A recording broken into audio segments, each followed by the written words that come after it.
फल भी भगवान का भजन। तो कहा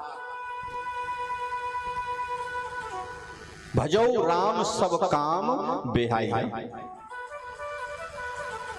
देय धरे कर यह फल भाई।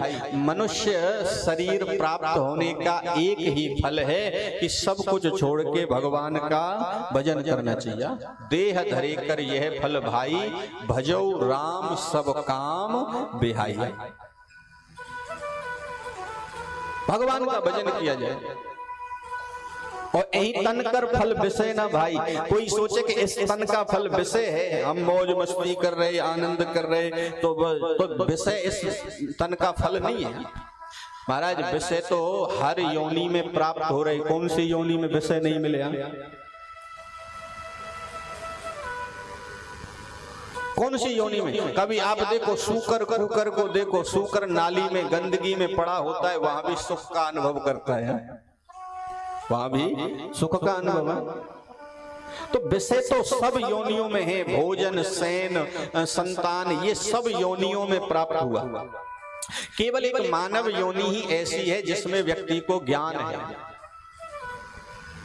विचार करने का समय उसे मिला है, सोचने का ज्ञान, विचार, ये सब पर सोचने का समय दिया भगवान ने। और भगवान ने कृपा करके यह देह दिया। कबहू की कृपा कर नर देही, देत हेत बिन ईश स्नेह।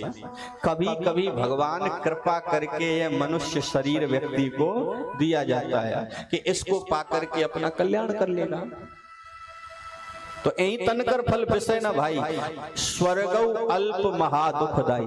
अगर तुम्हें स्वर्ग का वैभव मिल जाए, स्वर्ग का सुख मिल जाए, तो भी वह मानुष शरीर के सामने बहुत छोटा है, वो भी दुखदाई है। स्वर्ग का सुख अगर तुम्हें मिल गया, अंत में वो भी आपको दुख दे करके ही जाएगा।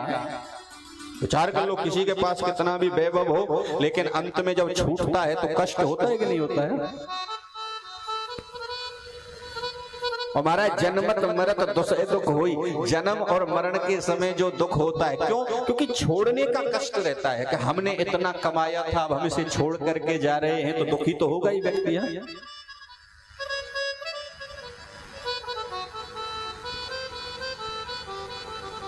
और अगर नर्तन पाकर के कोई विषयों में अपने मन को लगाता है, नर्तन पाए विषय मन देही, पलट सुधाते विष सठ लेही। अगर नर्तन पाके विषयों में अपने मन को उलझाया हुआ है, तो वो ऐसे समझो अमृत को छोड़ करके जहर पान कर रहा है।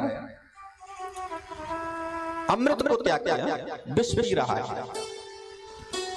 वासनाओं का विष उसको धीरे धीरे नष्ट कर रहा है,